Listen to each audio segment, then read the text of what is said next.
To develop a better understanding of the wise use of credit, let's spend a few minutes with a certain individual we'll call Mr. Money. Hello, I'm Mr. Money. People can't seem to get along without me as cash or credit. Everybody knows there are many forms of credit available to consumers everywhere in our country. These young men and women are high school students preparing themselves for a successful and happy life. John Nelson will be graduating this year. Judy Naylor is a junior. John and Judy are friends of mine. They drop in to see me from time to time, and we have some interesting discussions. Let's borrow them for a while. Well, here we are again. Yeah. Oh, hi, Mr. Money. Hello, John. And how are you today, Judy? Just great. You remember our learning machine over there? Well, sure, that's a great gadget. What's it going to teach us today, Mr. Money? I'll turn it on and you'll see.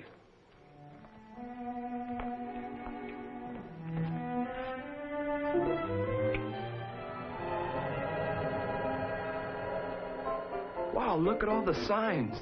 You see them every day. Sure, but they never make much sense to me. Well, they may look a little confusing. Actually, they're just advertising the many ways credit is used. By the way, John, what does credit mean to you? Gosh, I don't know. Buy now and pay later, I guess. Not bad. But there's a lot more to it than that. Credit has been defined as man's confidence in man. Webster's dictionary says credit is trust, given or received. Almost everybody in the United States uses credit in one form or another. Millions of people use credit to buy the things that add up to a better living. Well, there's sure a lot of things that I'd like to buy for better living. How about giving me a little credit? Nobody gives you credit, John. It's something you have to earn. I don't understand, Mr. Money. How can you earn credit? Well, we'll select another channel on the learning machine by remote control and see. To earn credit, first you have to develop your character. You have to be trustworthy. Second, you have to have capacity to pay your bills. And third, you need some capital in the form of savings and other property. Scoring high on these 3 C's is essential to earn a good credit rating. Gee, I bet my dad scores high on the 3 C's. Oh, that's right, Judy. Your father has an excellent credit rating. Here's his record at the Credit Bureau. Why, it goes way back before I was born. Oh, yes, Judy. Your father earned and has always kept a good credit rating. Now that you know something about credit, let's bring back those signs that seem so confusing. What do you mean, seemed confusing? I still don't get it. All these signs are only advertising consumer credit. And there are 2 kinds. The first is non-installment credit, or single payment credit. The other kind is installment credit, which is repaid in 2 or more payments. Non-installment credit is usually extended for 30, 60, or 90 days, and repaid in a single lump sum. Non-installment credit is also available in stores, where people buy many things on a 30-day charge account. Credit cards for travel, gasoline stations, hotels, restaurants also provide non-installment credit. Electricity, water, gas, and telephone service are furnished by utility companies on monthly credit. Dentists and doctors extend credit by billing monthly. Non-installment credit is used by people who borrow cash and repay the loans in one lump sum. In addition to using non-installment credit, consumers use installment credit. It is usually extended for a period of a few months to 2 or 3 years. There are 2 kinds of installment credit: installment sales credit and installment cash credit. Installment sales credit is generally used to purchase such things as furniture, automobiles, appliances, and similar products. Since an automobile is one of the major purchases consumers make with installment sales credit, let's see what's involved. Here's the consumer, and here's the car dealer. The first thing to understand is that a legal contract spells out the agreement between the consumer and the dealer, including the number and amount of installment payments. The wise buyer makes certain he's getting good value for his money and always reads the fine print to make sure he understands all the terms of the contract before he signs it. Installment sales credit is used extensively by consumers, and so is installment cash credit.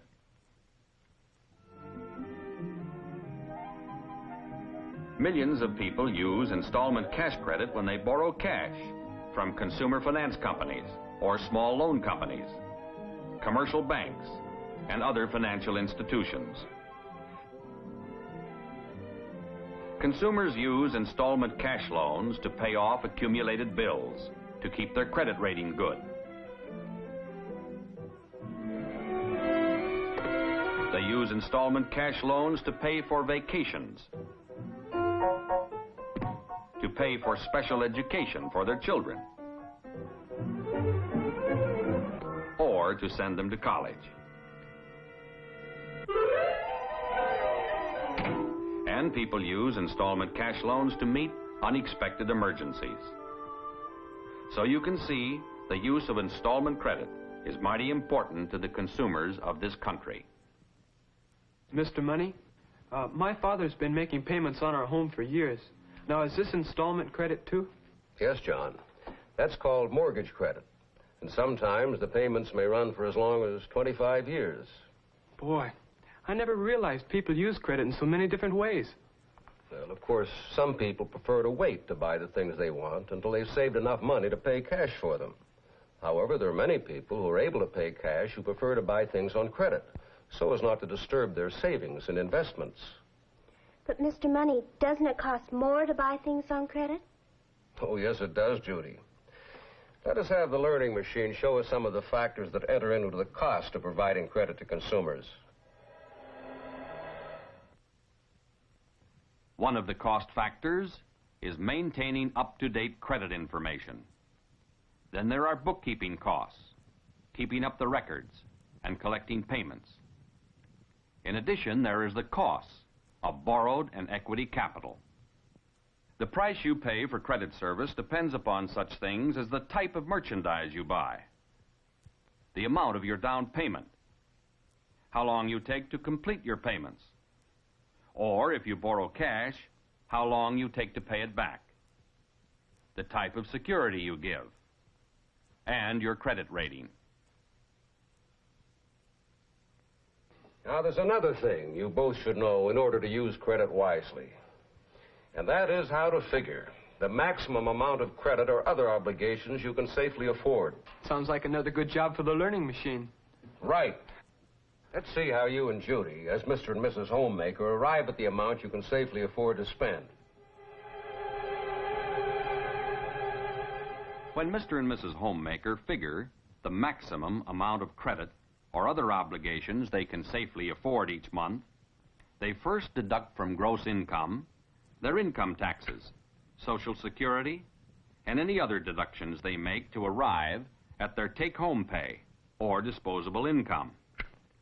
Under disposable income expenditures, they deduct essential living costs. Their discretionary income is left. Out of discretionary income, they provide for savings, insurance, recreation, and contributions to their church.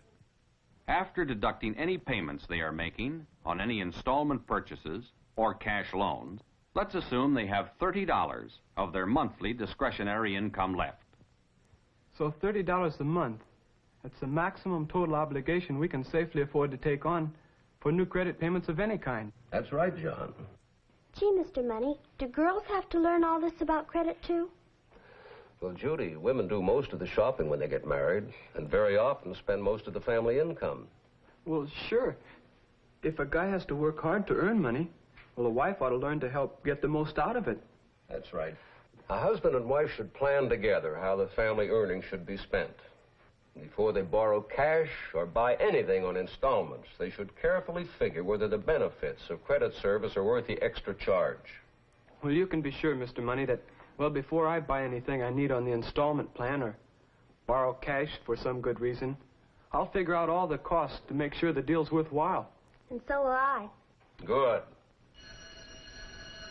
Oh, gee, our time's up already, Mr. Money. We can't be late for class. When will we see you again? Soon, I hope. Are you ready to go now? Goodbye, Mr. Money. And thanks a lot for helping us learn how to use credit wisely. So long. Goodbye.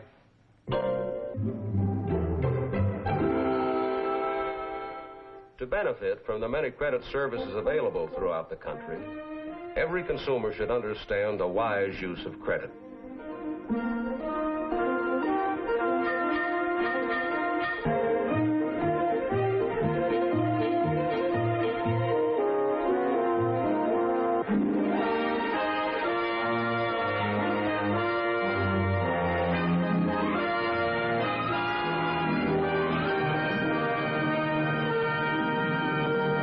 Machine over there? Well, sure, that's a great gadget. What's it going to teach us today, Mr. Money? I'll turn it on and you'll see.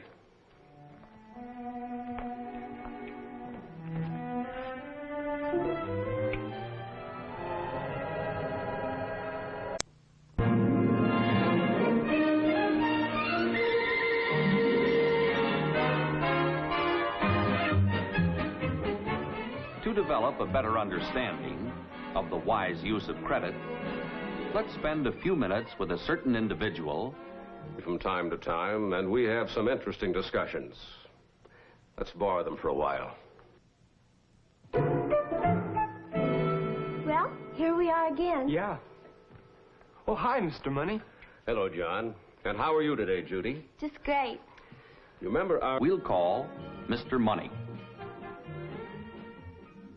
Hello. I'm Mr. Money. People can't seem to get along without me as cash or credit. Everybody knows there are many forms of credit available to consumers everywhere in our country. These young men and women are high school students preparing themselves for a successful and happy life.